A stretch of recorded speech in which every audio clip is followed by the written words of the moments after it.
어떻게 기르며 어떻게 행하리까라는 제목으로 하나님 말씀 전하겠습니다. 어느 날 어느 교회 목사님께서 신방차 어느 이제 집을 찾아서 골목길을 지나가게 되었습니다. 쭉 집들이 연결되어 있는 그런 골목길이었는데, 근데 어느 집 앞을 지나고 있는데 제법 큰 대문 집 앞에 한 꼬마 아이가 초인종을 노리려고 이렇게 애쓰고 있는 모습을 봤어요. 자세히 보니까 키가 닿지 않아서 초인종벨을 누르지 못해서 까치발로 이렇게 서서 막 누르려고 하는 거죠. 안타깝게 여긴 목사님이 다가가 대신 그 초인종을 눌러줬어요. 그랬더니 아이가 얼굴을 돌리면서 씩 웃으며 목사님께 이렇게 말합니다. 아저씨 고맙습니다. 이제 아저씨도 도망치세요. 그럼 막 도망가. 알고 보니까 골목길 다니면서 초인종 누르며 도망 다니고 있었던 중이었나 보죠.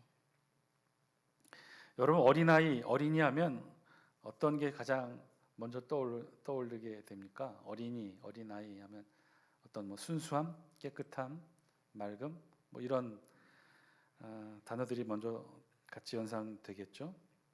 여러분 혹시 어린이라는 말의 뜻을 알고 계십니까? 어린이라는 단어는 원래 단어가 생기는 것처럼 자생적으로 만들어진 생겨난 단어가 아니라고 해요.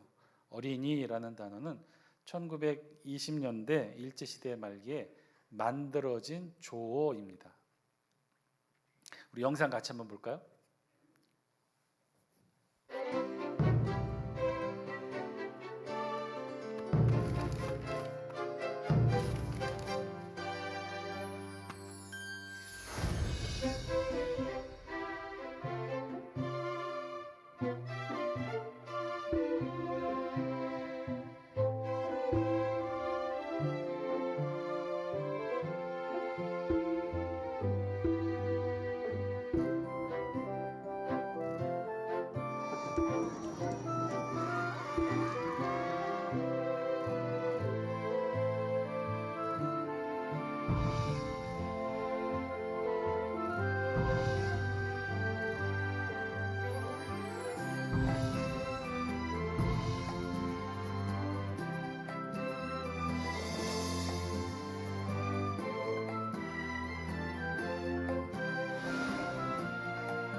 예, 됐습니다.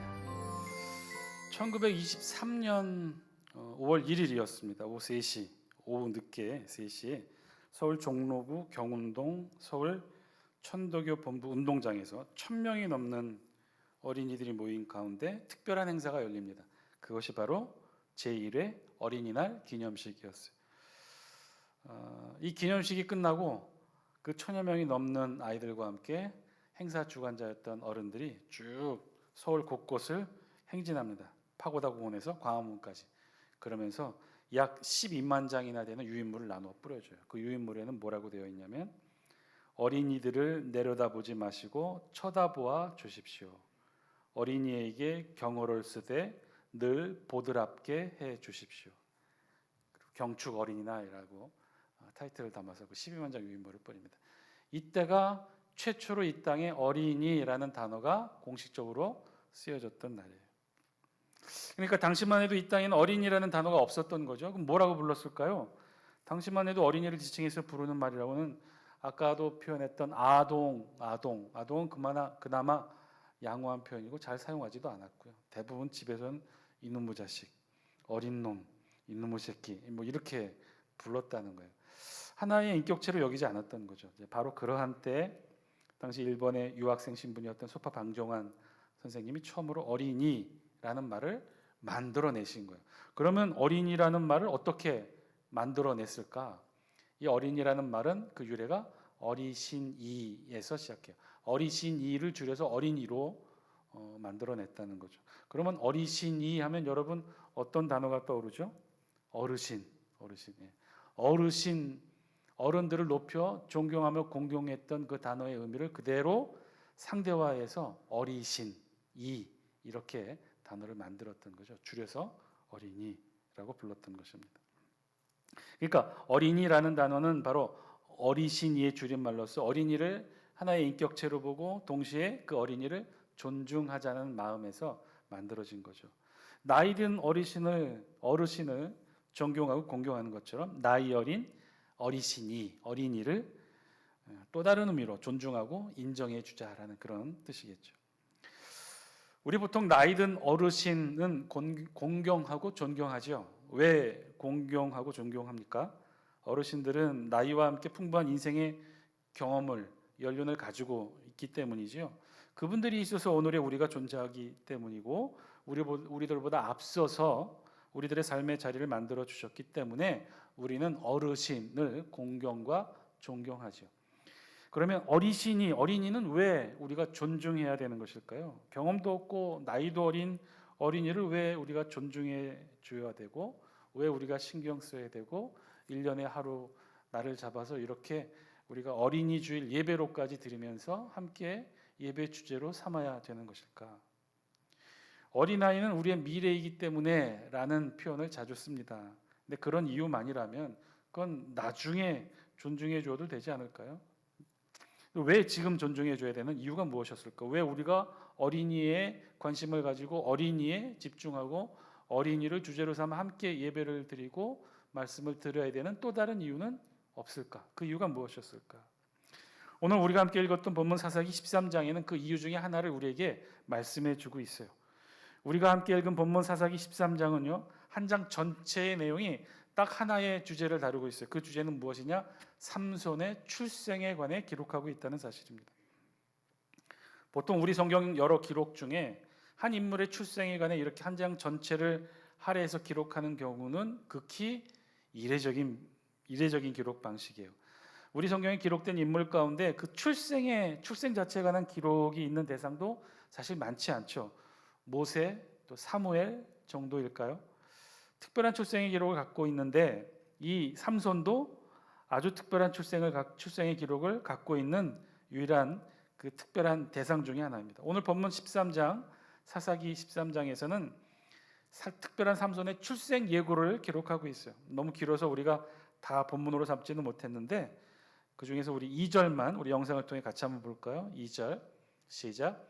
소라 땅의 단지파의 가족 중에 마노아라 이름하는 자가 있더라.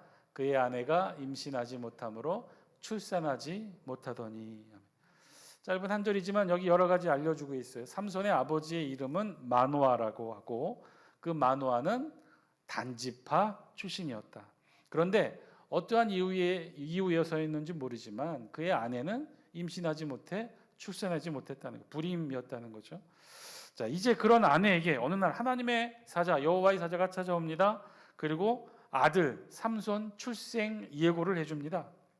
그 여호와의 사자가 마노아의 아내에게 찾아와 삼손의 출생을 예고하게 될 때 그런데 바로 그 자리에 남편 마노아가 함께하지 못했어요. 그래서 그의 아내는 자신이 여호와의 사자로부터 들었던 이야기를 나중에 온 남편에게 다시 한번 전달해 줍니다. 그 전달해 준 내용이 오늘 우리가 본문으로 삼았던 7절 말씀이에요. 우리 7절 말씀 같이 다시 한번 읽습니다. 시작. 그가 내게 이르기를 보라 내가 임신하여 아들을 낳으리니 이제 포도주와 독주를 마시지 말며 어떤 부정한 것도 먹지 말라. 이 아이는 태에서부터 그가 죽는 날까지 하나님께 바쳐진 나실인이 됨이라 하더이다 하니라. 아멘. 결혼한 후에 오랜 기간 임신하지 못했던 삼손 부부에게 여호와의 사자로부터 특별한 소식, 아들 출산 예고를 듣게 되죠. 그것은 곧 아이를 임신하고 출산하게 된다는 복된 소식과 더불어 사실 한 가지 마음에 근심이 되는 소식도 함께 전달받은 거예요. 그건 무엇이냐? 이 출생하게 될 아이 삼손이 나면서부터 나실인으로 살아가게 될 것이라는 소식이었죠. 포도주와 독주를 마시지 말고 어떤 부정한 것도 먹지 말고 그리고 우리가 함께 읽지는 않았지만 5절에 보면 태어나게 될 아이 삼손에게 머리에 삭도를 대지 말 것을 금하는 명령을 함께 전달합니다. 이것은요 3가지를 전달받은 거죠. 포도주와 독주를 마시지 말고 어떤 부정한 것도 먹지 말고 머리에 삭도를 대지 말라고 하는 것은 전형적인 나실인 규정이었어요. 민수기 6장에 보면 이 내용에 대해서 자세히 기록하고 있는데 민수기 6장에는 어떤 표현으로 기록되어 있냐면 술을 마시는 것과 시체를 가까이 하는 것, 만지는 것과 머리를 자르는 것을 금하라. 나실인에게 꼭 금해야 될 세 가지를 우리 성경 민수기 6장에는 율법의 형태로 기록하고 있어요. 그런데 그 내용을 사사기에는 조금 더 바꾸어 첨언하여 표현했던 거죠. 뭐라고 표현한 거예요? 술을 마시는 것을 금지했던 나실인 첫 번째 규정을 포도주와 독주를 마시지 말라라고 표현했던 거예요. 포도주는 알겠어요. 중동에서 일상적으로 마시는 음료와 같은 것이죠. 물이 깨끗하지 않아서 포도주를 많이 마십니다. 자, 그러면 독주는 무엇일까요? 우리말로 번역된 이 독주는요, 우리가 알고 있는 단어 독주가 어떤 거죠? 여러 번의 증류 단계를 거쳐 알코올의 도수를 높인 그런 뭐 좀 도수가 좀 센 그런 술로 우리가 여겨지는데 실제 원어의 의미는 그렇지 않아요. 그냥 쉐카르라는 단어를 써서 취하다라는 뜻이에요. 그러니까 알코올 농도가 센 그런 종류의 술을 지칭하는 게 아니라 술을 너무 많이 마셔서 취하게 되었을 때를 표현하는 그런 표현이에요. 그러니까 포도주와 독주를 마시지 말라는 건 포도주도 먹지 말고 술 취하지도 말라는 그런 의미였던 거죠. 두 번째, 어떤 부정한 것도 먹지 말라는 말씀, 사실 민수기 6장에 언급된 나실인의 두 번째 규정, 시체를 가까이 하지 말라는 규정을 이렇게 풀어서 부연 설명한 거죠. 즉 어떤 부정한 것도 접촉하지 말라는 거예요. 나실인들은 그래서 일생 동안 나실인으로 살아가야 되는 그 규정에 속해 있을 때, 그래서 종신 나실인과 임시 나실인을 나누긴 하는데 하여튼 오늘은 종신 나실인에 대해서만 본문에서 말하고 있기 때문에 그 규정에 대해서 말한다면, 그래서 종신 나실인 경우에는 일평생 가족이든 가까운 지인이든 장례식에 참여하지 못하게 되어 있어요. 왜냐하면 시체를 가까이 할 수 없기 때문에.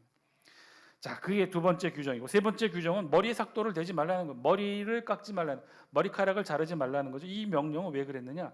머리라고 하는 것은 신학적인 의미로 그 사람의 주권을 의미합니다. 그런데 나실인은 어떤 의미예요? 하나님께 바쳐진 사람이고 하나님께서 온전히 그 사람의 주권을 행사하기 때문에 자기 스스로 머리에 삭도를 대어 내 머리의 주인은 납니다라고 표현하는 머리 자르는 행위를 하지 못하도록 되어 있었다는 거예요. 자, 이래서 나실인 금지 규정 세 가지가 그랬다는 거죠. 술 취하지 말라는 것이고, 술을 먹지 말라는 것이고, 두 번째는 시체를 가까이 하지 말라는 것이고, 그리고 세 번째는 머리에 삭도를 대지 말라는 것. 이것이 세 가지 금지 규정이에요. 그래서 나실인이라고 한다면 그 뜻, 내질이라는 단어의 뜻은요, 구별하다, 바치다, 신성하게 하다, 이렇게 드려진 존재, 하나님께서 온전히 쓰임 받는 존재, 그런 의미예요. 자, 그러니 마노아가 아내를 통해 여호와의 사자로부터 들었던 아들 삼손의 출생 예고를 들었을 때 두 가지 마음이 교체했던 거죠. 불임으로 그동안 갖고 싶었던 아들을 갖지 못했는데 아들을 임신하게 됐다고 하는 기쁜 소식과 더불어 또 한 가지는 그 아들이 일생 동안 이 엄격한 규정을 세 가지를 지키며 살아야 하는 종신 나실인으로 살아야 한다는 사실이 마음을 한편으로는 무겁게 했던 거예요. 그래서 어떻게 마노아가 했느냐? 어떻게 했느냐? 마노아는 즉각 아내로부터 그 소식을 듣자마자 하나님께 기도합니다. 우리 8절 말씀, 우리 영상을 통해 같이 한번 읽습니다. 시작. 마노아가 여호와께 기도하여 이르되 주여 구하옵나니 주께서 보내셨던 하나님의 사람을 우리에게 다시 오게 하사 우리가 그 낳을 아이에게 어떻게 행할지를 우리에게 가르치게 하소서 하니. 아멘. 마노아가 어떻게 했냐? 하나님 앞에 달려가 기도했어요. 그런데 뭐라고 기도했느냐? 그 첫 기도의 단어가 주여 구하옵나니 라는 단어로 시작합니다. 우리말 번역은 주여 구하옵나니라고 이렇게 번역했는데 실제로 원어의 의미에서는 단어 하나를 빼고 번역을 했어요. 그 단어는 뭐냐면 히브리어에 주여가 아도나이인데 삐 아도나이라고 되어 있어요. 삐 아도나이. 그래서 삐라는 단어 하나를 뺐는데 이 삐는 무슨 뜻이냐면 감탄사예요. 감탄사. 어떤 때 쓰이는 감탄사냐면 탄식할 때. 그러니까 굳이 이 느낌을 살려서 다시 번역하면 이렇게 되겠죠. 휴, 주여 구하옵나니. 이런 의미였던 거예요. 그러니까 마노가 기쁘게 기도했던 게 아니죠. 사실은 걱정되어서 하나님 앞에 기도한 거예요. 뭘 기도했느냐? 우리가 그 낳을 아이에게 어떻게 행할지를 우리에게 가르쳐 주옵소서라고 하나님께 간절히 기도했던 거예요. 삼손이 아들이 없었던 부부에게 삼손 아들이 생긴다는 건 너무나 기쁜 사실이지만 그 아들이 일생 종신 나실인으로 살아야 된다는 사실이 마음 한편 무겁게 했던 거예요. 그래서 탄식으로 하나님 앞에 간구했던 거죠. 사실 그렇게 보면 삼손 굉장히 특이한 케이스예요. 보통의 경우는요, 나실인 서약의 규정에 의하면 아이가 출생한 이후 본인이 스스로 자라면서 내가 나실인으로 살겠습니다라고 임시 나실인 서약을 합니다. 그러면 그 기간 동안은 하나님 앞에 나실인으로 살 수 있도록 허락이 되어져요. 혹은 출생 전에 부모가 서원하여 나실인으로 살아가는 게 보통 종신 나실인의 경우예요. 그런데 이 삼손은 전혀 달랐죠. 그런 그 어떤 전자와의 관계도 아닌 아예 하나님의 사자에 의해 나실인으로 살아가게 될 것을 통보받게 된 거죠. 그래서 마노아는 기뻤지만 한편으로는 당황하고 놀랐어요. 그래서 더욱 간절하게 간청하며 하나님께 기도한 거죠. 태어날 때부터 나실인으로 자라야 되는 이 아이를 그러면 나는 어떻게 키워야 할지 탄식과 함께 난감해 하며 하나님께 기도했다는 거예요. 자, 하나님은 그런 마노아에게 기도에 응답하셔. 다시 하나님의 사자를 두 번째로 보내시고, 이런 경우가 구약에 거의 없는데 두 번째 하나님의 사자를 다시 보내시고 그 하나님의 사자 앞에서 마노아는 기도의 내용과 같은 것을 묻습니다. 그 내용이 12절에 기록되어 있어요. 12절 우리 영상을 통해 같이 한번 읽습니다. 시작. 마노아가 이르되 이제 당신의 말씀대로 되기를 원하나이다. 이 아이를 어떻게 기르며 우리가 그에게 어떻게 행하리이까. 간절한 기도에 응답되어서 하나님이 두 번째 여호와의 사자를 보내주셨어요. 마노아가 그 여호와의 사자 앞에 대면하여 물었던 게 바로 뭐예요? 두 가지를 물었어요. 오늘 설교의 제목처럼 첫 번째는 어떻게 기르며 그리고 어떻게 행하리이까. 어떻게 기르다, 이는 어떤 삶의 중과 규례로 이 아이를 양육해야 될지를 묻는 내용이죠. 두 번째는 그럼 어떤 질문일까요? 어떻게 행하리이까? 이 내용은 어떤 것일까요? 이 아이 앞에서 부모인 우리가 어떻게 삶을 살아야 되겠습니까? 아이 앞에서 우리가 어떤 본이 되는 삶의 모습을 살아야 되겠습니까? 라를 물었던 거죠. 지금 마노아는 두 가지를 물은 거예요. 이 아이를 어떻게 양육해야 될지를 물었고, 동시에 이 아이 앞에 우리가 부모로서 어떤 삶으로 살아야 될지를 물었던 거죠. 오늘 성경의 삼손의 아버지 마노아의 경우 가만히 들여다보면 우리의 상식 이상으로 굉장히 건강하고 건전한 신앙을 가진 부모의 모습 보여줍니다. 태어날 아이를 부모 자신의 뜻과 야망대로 가르치려는 것이 아니라 나실인의 양육에 대해서 어떻게 가르쳐야 될지 하나님께 먼저 구했고, 그리고 더 중요한 사실은 그 아이 앞에서 우리가 어떤 모습으로 살아야 될지 우리의 삶의 모습과 규정에 대해서도 하나님께 간구했다는 거죠. 어떻게 가르치며 어떻게 행하리이까. 그리고 더욱더 중요한 사실, 그런 질문에 대해 여호와의 사자가 답변한 내용 가운데 13절과 14절의 말씀에는 아주 중요한 내용이 담겨 있어요. 우리 다 함께 13절 14절 영상을 통해 같이 한번 읽습니다. 시작. 여호와의 사자가 마노아에게 이르되 내가 여인에게 말한 것들을 그가 다 삼가서 포도나무의 소산을 먹지 말며 포도주와 독주를 마시지 말며 어떤 부정한 것도 먹지 말고 내가 그에게 명령한 것은 다 지킬 것이니라 하니라. 아멘. 우리가 알고 있는 일반적인 이 성경에 나온 나실인 규정을 여호와의 사자가 다시 한번 마노아에게 알려주고 있죠. 포도나무의 소산을 먹지 말고 포도주와 독주를 마시지 말며 부정한 것을 먹지 말라. 그런데 오늘 우리를 놀라게 한 것은 이 13절에 있는 말씀이에요. 우리 13절 말씀 다시 한 번만 보여주실래요? 13절에 보면 이 여호와의 사자가 마노아에게 말하고 있죠. 뭐라고 말하고 있어요? 내가 여인에게 말한 것들을 그가 다 삼가서. 여기서 여인은 누구를 지칭하죠? 마노아의 아내 삼손의 어머니를 지칭하겠죠. 여인에게 말한 것. 그 말한 게 뭐예요? 14절에 있는 내용들이죠. 근데 그 여인에게 말한 것들을 그가 다 삼가서, 그가 다 잘 금지해서 지켜서, 이런 뜻인데 여기서 말하는 그는 누구일까요? 예, 우리가 번역된 말로 보기에는 이 여인이 낳게 될 아이 삼손일 것 같죠. 그런데 여기서 사용된 히브리 원어에서 보면 그가 다 삼가서의 이 삼가서의 단어의 히브리어 튀샤메르라는 단어는요, 지키다 조심하다라는 뜻인데 이 동사의 문법적 쓰임이 특별해요. 이게 무슨 얘기냐? 우리말과 같지 않게 이 다른 나라의 언어들은 주어가 무엇이냐에 따라 이 동사의 형태가 조금씩 바뀌어요. 튀샤멜이라는 이 동사는요, 주어가 어떤 때에만 쓰이냐면 여성 3인칭 단수일 때 쓰는 단어예요. 그러니까 이 삼가다, 그가 삼가다에서 이 그는 누구를 지칭하는 거예요? 우리말 번역으로는 아들 삼손을 가리키는 것 같지만 원어를 보면 누구예요? 여성 3인칭 단수. 이 문장 안에서 여성 3인칭 단수는 어머니밖에 없는 거예요. 그러니까 어머니인 거죠. 다시 한번 13절 보여주실래요?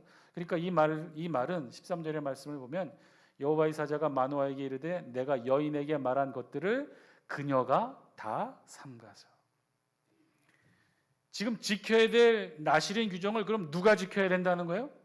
어머니가 지켜야 된다는 거예요. 13절 말씀 보겠습니다. 그래서 그 지켜야 될 내용을 14절 말씀 영상을 통해 함께 읽습니다. 시작.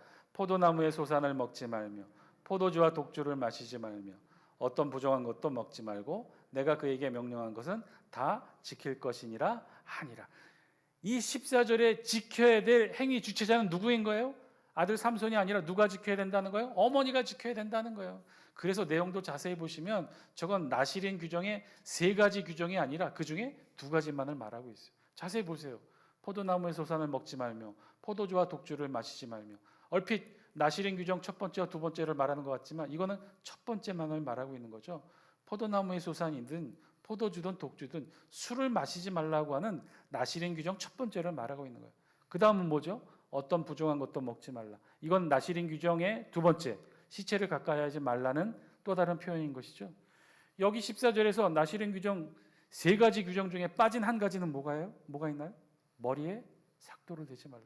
그거는 삼손이 지켜야 될 거니까 여호와의 사자가 지금 어머니에게 말하고 있지 않아요. 여호와의 사자는 지금 어머니에게 뭐만 말하고 있는 거예요? 어머니가 지켜야 될 나실인 규정 첫 번째와 2번째만을 말하고 있는 거예요. 따라서 이 나실인 규정 3가지 중에 2가지는 누가 지켜야 된다는 거예요? 어머니가 지켜야 된다는 거예요. 사랑하는 장숙계 성도 여러분, 오늘 본문의 마노아의 질문, 아이를 어떻게 양육할까요? 라고 하는 이 질문에 하나님은 나실인 규정을 말씀하셔요. 그런데 그 금지 사항은 아직도 태어나지 않은 아이 삼손이 지켜야 될 사항이 아니었어요. 그것은 아이의 부모, 특별히 어머니가 지켜야 되는 금지 사항이었던 거예요. 그래서 사실은 14절 말씀에 나실인 금지 규정 3가지를 다 언급한 게 아니라 어머니가 지켜야 될 2가지만을 언급했던 거죠. 사랑하는 장숙계 성도 여러분, 우리 성경은요 아이의 양육에 대해 부모의 역할을 굉장히 중요하게 여깁니다. 특히 오늘 본문은요 어머니의 역할에 대해 강조하고 있어요. 그런데 그것이 부디 꼭 어머니뿐이겠습니까? 부모 모두가 아이의 양육에 대해 함께 책임을 지고 하나님의 말씀을 지켜야 한다는 걸 오늘 성경은 우리에게 말씀하고 있는 거죠. 아이가 나실인이라면 부모도 나실인 규정을 지켜야 한다는 거예요. 아이가 바르고 건강하게 하나님의 말씀대로 자라기를 원한다면 부모도 바르고 건강하게 하나님 말씀대로 순종하는 삶을 살아야 한다는 것이죠. 그것이 우리 부모와 아이가 영적으로 연결되어 있던 특별한 관계라는 사실을 오늘 우리 성경이 말씀해 주고 있어요. 나실인 규정, 특히 태어날 때부터 나실인으로 살아야 되는 삼손에게 있어서 나실인 금지 규정 첫 번째와 2번째 거는 어머니가 지켜야 될 규정이었던 거예요. 그리고 3번째 규정은 이 아이가 지켜야 되는 규정이었던 거죠. 그러니 나실인 규정 첫 번째, 2번째 부모가 지켜야 했고 3번째 규정은 아들 삼손이 평생도록 지켜야 되는 말씀의 규정으로 사실은 이 나실인 규정 3가지 모두가 부모와 아이 모두를 엮고 있었던 거예요. 초등학교 3학년 아이들에게 어느 날 이런 문제를 냈다고 합니다. 문제는 학교에서 시험을 내는 문제인데 문제는 사자성어를 맞추는 문제예요. 그래서 문제가 뭐였냐면 술에 취해 거리에서 큰 소리를 지르거나 노래를 부르는 것을 사자성어로 무엇이라고 하는가요? 해놓고 다 쓰기 어려우니까 앞에 3글자만 동그라미 치고 마지막 4번째 글자는 알려줬어요. 그 글자가 가였어요. 뭘까요? 답은 고성방가죠. 근데 아이들이 제각각 답을 했어요. 어떤 답이 있었냐면 고음불가, 이럴 수가, 미친 건가, 헤매는가. 그러다 마지막 답변이 모든 그 채점을 하는 선생님을 굉장히 웃게 하고 의미 있게 만들었는데 그 마지막 아이는 뭐라고 답변했냐면 아빠인가? 술 취해 거리에서 비틀거리며 큰 소리로 소리 지르거나 노래 부르는 것을 이 아이가 언젠가 아빠의 모습을 통해 봤던 거죠. 사실 어쩌면요, 우리와 우리 자녀들과의 관계는요, 영적으로 아주 긴밀하게 연결되어 있어요.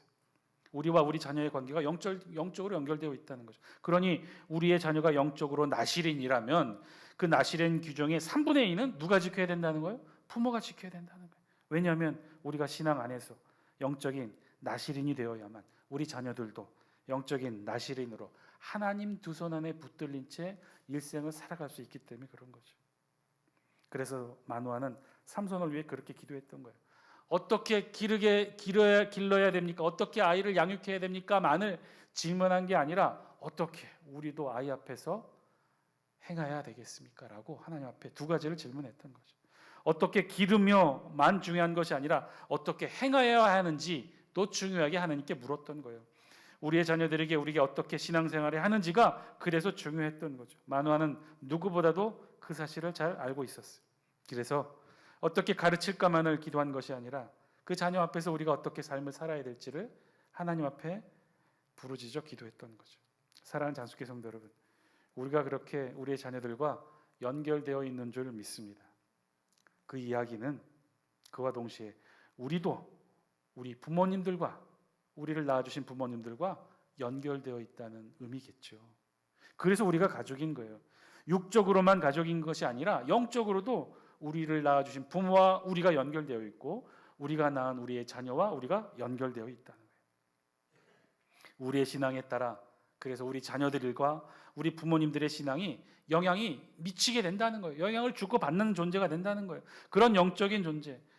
사랑하는 장수교 성도 여러분, 이런 영적인 관계는요, 지금으로만 끝나지 않아요. 이 세상으로만 끝나는 게 아니에요. 우리의 영적인 관계는 앞으로도 지속적으로 이어지게 될 것입니다. 그러니 제발 사랑하는 장수교 성도 여러분, 자녀들 다 컸다고 성인이 되었다고 절대로 포기하지 마셔요. 다 컸다고 더 이상 우리의 자녀가 아닐 수는 없지 않겠습니까? 다 컸어도 우리의 자녀이고 영적으로 우리는 연결된 존재예요. 우리의 신앙의 관계가 끊임없이 우리 자녀들에게 중요한 영적인 영향을 지금도 미치고 있다는 거예요. 요즘도 장례식에 가게 되면 간혹가다 예배를 드리지 못하고 조문만 하고 오게 되는 경우가 종종 있어요. 분명히 우리 교회를 다니셨던 성도인데 집사님이셨고 또 권사님이셨는데 그런데 장례식에 목사와 교인들이 찾아와 예배 드리지 못하는 거죠. 왜? 장례식에서 향을 피우고 제사상을 차려놓고 있으니까. 자녀들이 불신자이니까. 특히 상주가 불신자이니 부모님이 신앙이 있으면 무슨 소용이 있겠습니까? 상주 마음대로 제사상을 차려놓는데 어떻게 합니까? 여러분, 아무리 본인 신앙생활만 열심히 한다고 다 된다고 그렇게 생각하지 마세요. 본인만 신앙생활 열심히 하면 무엇합니까? 그 열심히 신앙생활한 마지막 죽음의 자리가 어떤 자리가 된 거예요? 세상에서는 그 마지막 죽음의 자리가 마지막이겠지만 우리에게는 천국으로 향하는 또 다른 영생의 시작 아닙니까? 그런데 그 시작의 자리에 예배 한번 드리지 못하고 향 피우고 제사 드려요. 우리 천국으로 가는 길 그렇게 시작할 수 있을까요? 어디 그뿐인가요? 그뿐이겠습니까? 마지막 죽음의 자리를 향 피우고 제사상 차렸는데 해마다 기일이 되면 또 제사상 차리겠죠? 정성스럽게 음식 준비해서 우리 아이들이 우리의 이름으로 제사를 지낼 거예요. 그때마다 여러분 어떻게 하시겠어요? 귀신의 모습으로 끌려가 아이들이 먹다 남은 제사상에 음식 먹으며 우리 죽음 이후의 삶을 그렇게 보내시겠습니까? 연결되어 있어요. 그것도 아주 단단히 영적으로 연결되어 있어요. 우리의 신앙의 일부가 우리 자녀들의 신앙을 이루고 지탱하고 붙들게 되는 줄 믿습니다. 그리고 그와 똑같이 나중에는 우리 자녀들의 신앙이 우리를 붙들고 영향을 미치게 된다는 사실이죠. 우리의 신앙과 자녀들의 신앙의 삶은 그렇게 연결되어 있어요. 말 안 듣는다고 다 컸다고 내버려 둔다고 해결된 문제 아닌 거죠. 여러분 계속해서 기도하고 권유하고 붙드셔야 돼요. 우리가 할 수 있는 것들을 계속해서 우리의 생명의 호흡이 닿는 그 순간까지 계속해서 그 일을 해야만 해요. 그게 우리가 우리 방식으로 우리 자녀를 사랑하는 것인 줄 믿습니다. 마찬가지로 우리의 부모도 마찬가지겠죠. 우리의 부모를 사랑한다면 우리가 우리의 생명의 호흡이 닿는 그 순간까지 우리의 방식대로 우리 부모님을 사랑하실 수 있는 저와 여러분 다 되시기를 주의 이름으로 간절히 축원드립니다. 하나님은요, 여러분들을 보시고 여러분들을 믿으시고 여러분들에게 우리의 소중한 식구들, 자녀들을 주셨어요. 우리 부모님도 주셨어요. 하나님이 가장 사랑하는 사람들을 가장 믿을 수 있는 저와 여러분들에게 맡겨주신 거죠. 지금 그런데 그들의 영적 상태가 어떤가요? 육신은 건강할지 모르겠지만 그들의 영적으로 건강하게 잘 지내고 있나요? 여러분, 우리가 잘해야 됩니다. 우리가 계속 말씀 붙들고 그 말씀대로 살아야 되고 우리의 생명의 호흡이 다하는 그 순간까지 우리가 우리 방식대로 우리 자녀를 사랑하고 우리 부모를 사랑해야 해요. 그렇게 될 때 하나님은 우리에게 분명한 하늘의 약속들을 이루게 되실 것입니다. 우리 다 함께 24절, 25절 말씀 영상을 통해 함께 읽습니다. 시작. 그 여인이 아들을 낳음에 그의 이름을 삼손이라 하니라. 그 아이가 자라매 여호와께서 그에게 복을 주시더니 소라와 에스다월 사이 마하네단에서 여호와의 영이 그를 움직이기 시작하셨더라. 아멘. 이 말씀의 주인공이 우리의 자녀, 우리의 부모가 되기를 주의 이름으로 간절히 축원드립니다. 함께 기도하겠습니다. 사랑과 은혜가 충만하신 아버지 하나님, 오늘 말씀을 통해 하나님